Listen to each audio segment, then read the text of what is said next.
2001 A Space Odyssey is a landmark for all aspects of filmmaking and holds even higher significance with its 1968 release date. Stanley Kubrick's space epic still remains extremely relevant today as it questions the evolution of man and technology.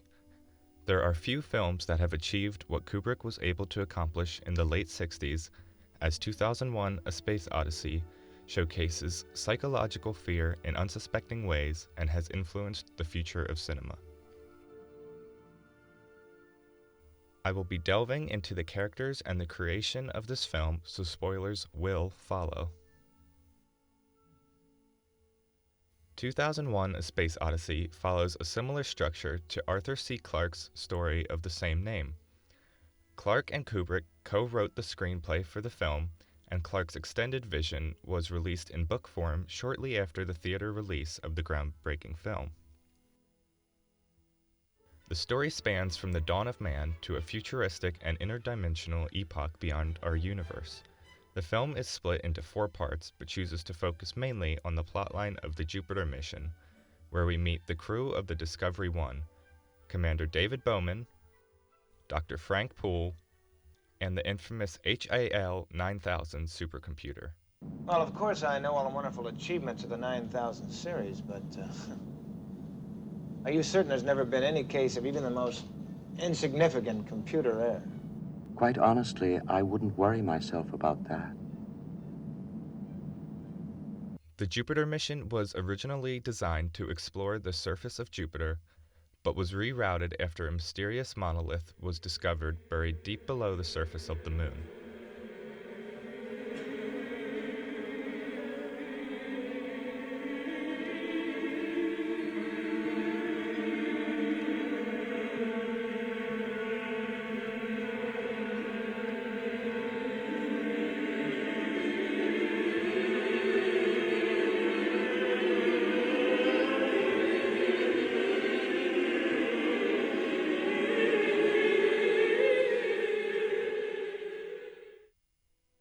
Due to the change in mission, mysterious problems start to arise aboard the Discovery 1.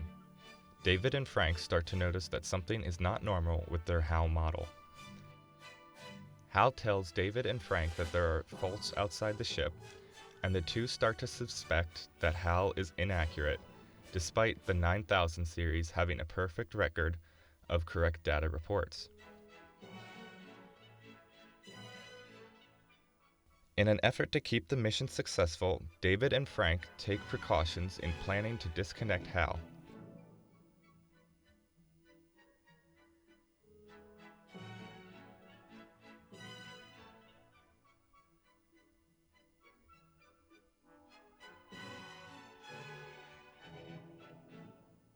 They form a plan to discuss the decision in a pod where communication with HAL could be turned off. Although they took precautions to be silent, they were still in view of HAL, who was able to interpret the conversation by reading the lips of David and Frank.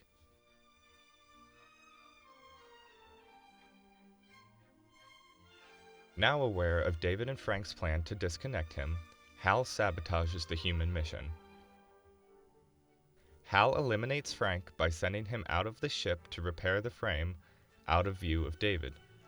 HAL remotely mans a pod, disconnecting Frank and sending him hurtling into space.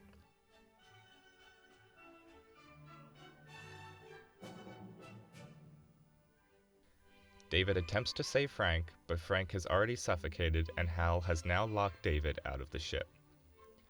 As David is now stuck on the outside of the ship, HAL uses this moment to cut the life support of the rest of the crew in hypersleep.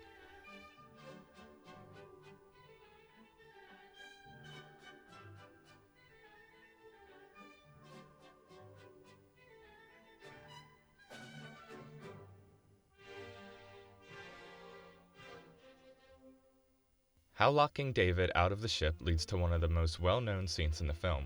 Hello, Hal, do you read me? Hello, Hal, do you read me?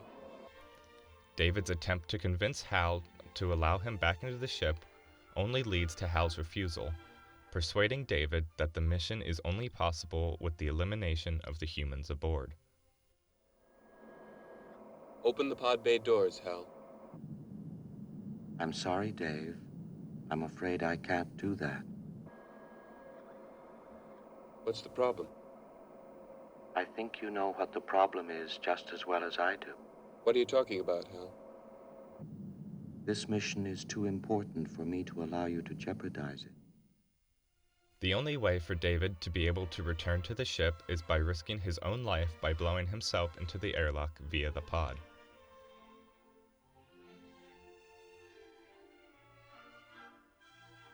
After successfully re-entering the ship, David prioritizes putting an end to Hal.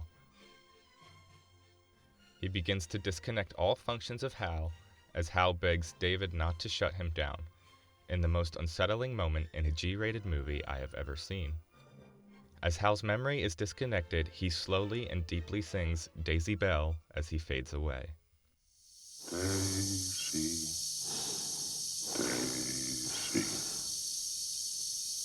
give me your answer too. I'm half crazy, all for the love of you. Although Hal was terminated, David was unable to reach the moon as he enters a stargate that takes him to the origin dimension of the monolith, where he is chosen to be the Watcher of the Earth in the form of a fetus. To this day, Hal remains one of the greatest cinematic antagonists, accredited to how hauntingly realistic the concern of artificial singularity is, which has lasted across decades. The presence of unfamiliar technology is a big theme throughout 2001: A Space Odyssey. Our first introduction of potentially threatening technology in the film is the existence of the monolith. At the start of the film, we see the monolith at the dawn of time, where it seemingly inspires a new way of life to the early man, introducing violence and survival to civilization.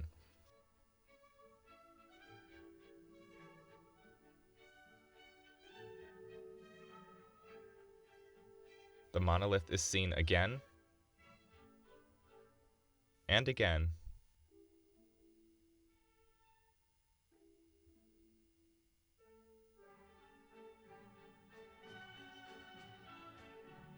and again throughout the film, each time setting the stage for a new era of evolution.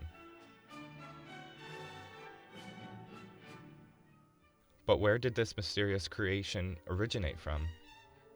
Well, many interpretations propose that the interdimensional beings created it to ignite these evolutionary shifts in order for David to eventually reach them and become the Watcher of the Earth.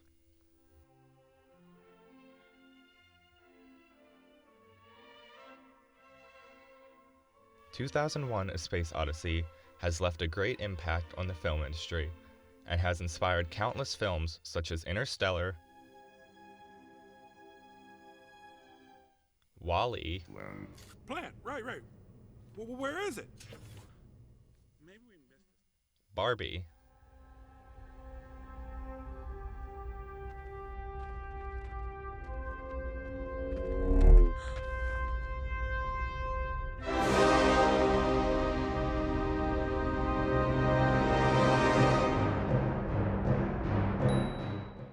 Everything Everywhere All at Once,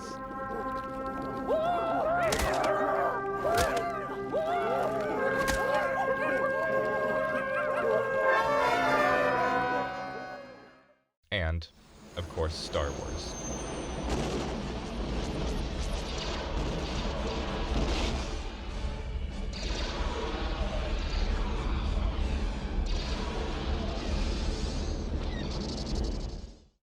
Kubrick's genius execution of a possible future threat disguised as a sci-fi epic has surely left its mark not only in film, but also in history.